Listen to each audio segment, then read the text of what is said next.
The Syrian Observatory for Human Rights learned that the regime forces led by the Russian forces and the support of the gunmen loyal to them of Syrian and non-Syrian nationalities, were able to continue advancing and control the entire city of Al-Mayadin located at the eastern banks of the Euphrates River in the eastern countryside of Deir Ezzar, and the city is being swept and the regime forces are strengthening their control of it.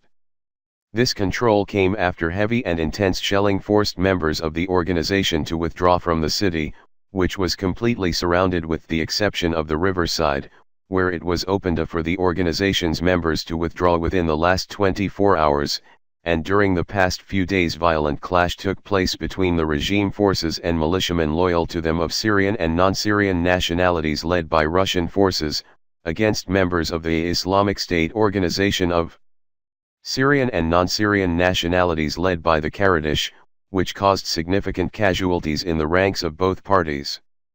The Syrian Observatory published 2 days ago that the regime forces were able to besiege Al-Mayadin city by closing all the land roads to the northwest, east, and southeast of Al-Mayadin city, which connects between the city, Al-Bakamal area, the eastern countryside of Al-Mayadin and its northwestern countryside, in addition to closing the roads leading to the western desert, and if the Islamic State organization whose operations are led by the Kurdish forces who are composed of fighters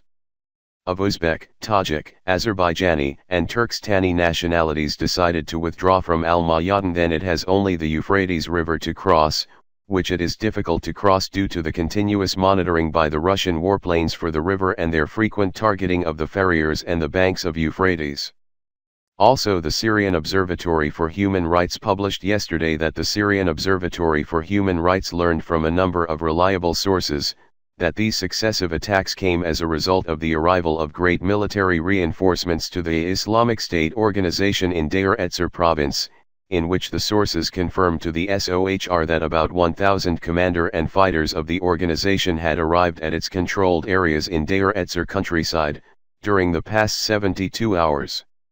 Of Syrian and non-Syrian nationalities, most of them are of Asian nationalities, and some of the fighters are of a brigade called Al-Qaqa Brigade operating in Iraq, and the fighters deployed in different fronts in Deir Ezzar and the Syrian desert, after 2 weeks of the arrival of hundreds of fighters of ISIS from Iraq of non-Syrian nationalities, who carried out side by side with the members existed before, an attack on the Syrian territory which targeted the western desert of Deir Ezzar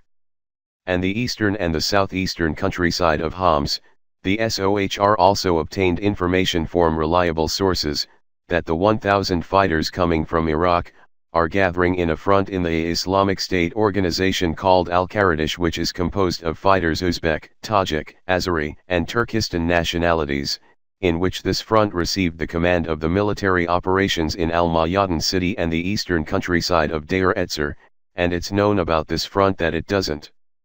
trust the Syrian or the Arab members operating in the Islamic State organization. While these clashes left a large number of casualties in the ranks of the both parties, in which it has increased to 569 members of the both parties of who were killed since the 28th of September 2017, until the 12th of October 2017, in which the death toll has increased to 271 members at least of the regime forces and gunmen loyal to them, including 26 members of the Lebanese Hezbollah and about 100 members of the militiamen loyal to the regime forces of non-Syrian nationalities, while the death toll rose to about 298 members of ISIS of who were killed by blowing themselves up by using explosive belts and by booby-trapped vehicles and in artillery and rocket shelling and raids and clashes against the regime forces in the areas where they attacked.